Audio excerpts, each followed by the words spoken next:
In terms of what I've learned so far, these spaces might not be made by us for us, but you belong in those spaces.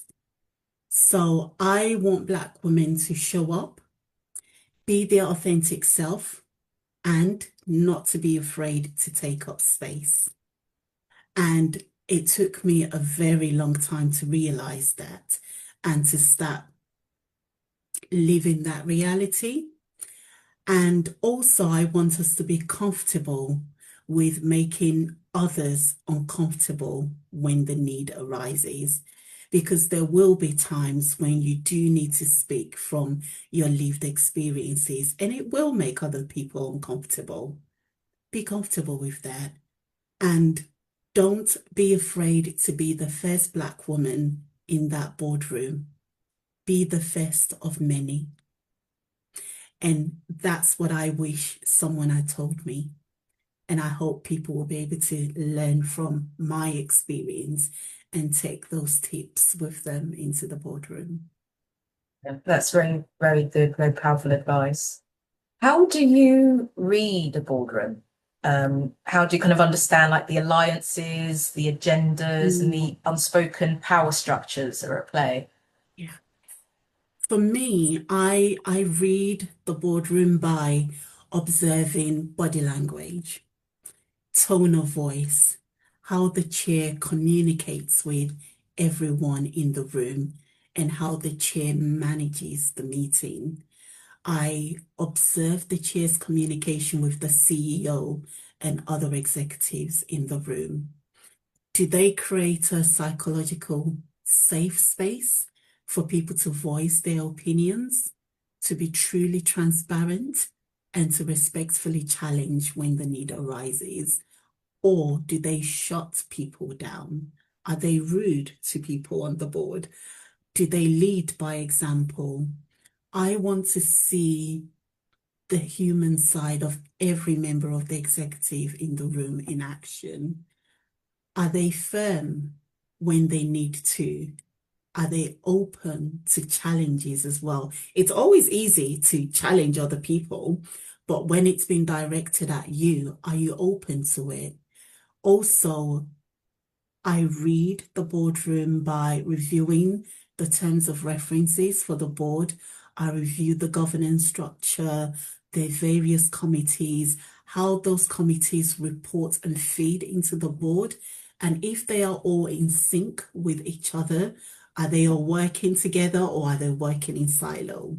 And most of all, are they all approachable? And then I observe how people interact with each other outside the boardroom. So when we have the coffee breaks, when we have the lunch breaks, when the meeting's finished and emails are going along, how do people reply to emails? In how do they write? What is their tone of voice? And that's how I observe and I read the room. And that tells me, do I feel like if I belong? Do I feel like if I'll be able to make an impact? Do I feel like if I have to prepare for battle every time I'm coming in here? And if it's the last one preparing for battle, I'll just remove myself from that environment. I am no longer fighting battles. I'm in my soft era. I want peace. And for me, that's how I read the boardroom. And that's because I'm an introvert. I am a very reserved person. I like to hear what people are not saying. So, because from my experience, people talk the talk, but do they walk the walk? If you're talking about the values of the organization, that's all talk to me. I want to see, are you living that value? So that's why I look for things like body language, tone of voice, and how you interact with your colleagues. And are you open to challenges? Do you shut down challenges if you don't agree with it? So for me, that's how I read the room. That's how I know what the unspoken power structures are. I'm thinking, who speaks the loudest in the room and who doesn't speak in the room? And did they all have equal opportunity to speak and their contributions valued? So there are lots of interpersonal Absolutely. um, kind of observations and kind of Yes. relationships at play. Yes. What's been the most unexpected political moment that you've experienced in that environment? Hmm. At the moment, I would say none, but I feel sometimes we do not have to, as a board, and boards that I belong to, that I am a member of, I feel sometimes that we do not acknowledge how what's happening on the political landscape in the UK affects the organization, either directly or indirectly, and its staff. I do a lot of work in the health space, as you know, and there's been a lot of anti-immigration rhetorics in the press in our community. There Yeah, are lots of stats and lived experience of global majority staff and patients, and how it's affecting their career, their mental well-being, their day-to-day life, their families.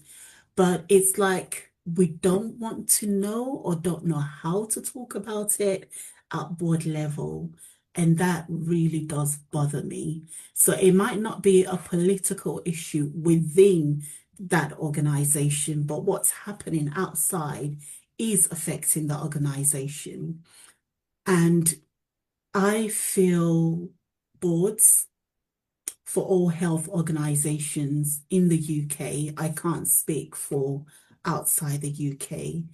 We need to start talking about this at board meetings, even if it makes us uncomfortable.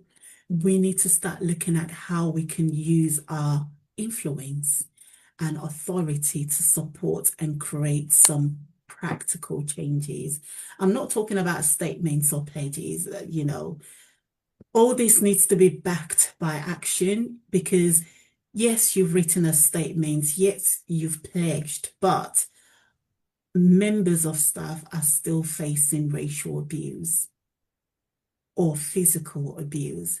That statement is not doing anything for them. What action are you going to take? That's what I am interested in. yeah, it's very true. I think a lot of organizations have, there's office politics that happens Yeah. in any organization. How can women navigate kind of those office politics, those workplace politics without losing Mm. themselves? I think for me, I want women to understand, and this is also for me as well, that the politic is personal and the personal is political, and both are not separate. It really winds me up when people say things like, oh, that's political. And I'm like, mm-mm. This affects all of us. It affects our lives, our families, our community, etc.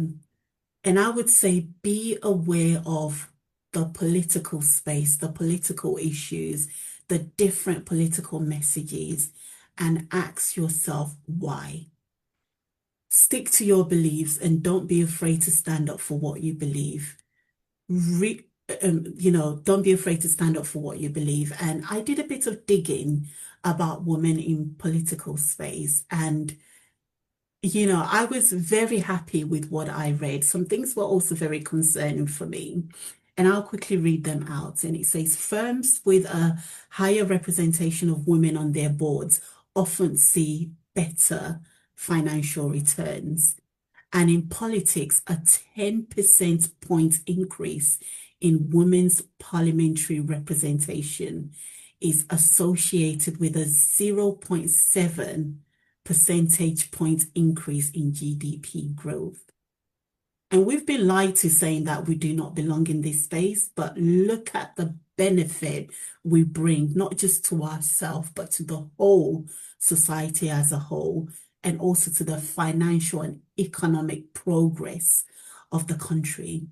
I also find out that when women hold political office, they tend to prioritize social policies that benefit economy, society, education, healthcare, everything, not just one little facet, of society. Companies with women in top leaderships are more likely to introduce radical new innovation due to the diverse perspective they bring. I mean, I can go on and on and on and on, but what I do want to say to women is be yourself. Don't be shamed or shrink yourself for anyone or shrink yourself for the men in the room. And that was something that I had to unlearn because as a Black African woman brought up as a Nigerian, and I'm proud of my heritage, my identity, and my background, but we cannot ignore the fact that a lot of us are raised up with patriarchic ideology Yeah. and the misogyny within our cultures, and that we might have embraced and learned and internalized without us knowing. So I'm saying to Black women, you deserve to be in politics because it affects you, it affects your generation, and I want you to be part of that political discourse and decisions being made because all the evidence points that when we are involved, positive change happens that affect the whole community and the whole country. Yeah. I think when people sometimes use the word politics, it allows them to put it in a box and it becomes Yeah, something that they can put over there, something that yeah, they can, turn their back on, something that doesn't concern them. But it yeah, is absolutely something that concerns us all. Politics is your way of life. And I yes. think that being involved in it, taking an interest in it, asking questions about it, Mhm. confronting it, is very important. Very, very.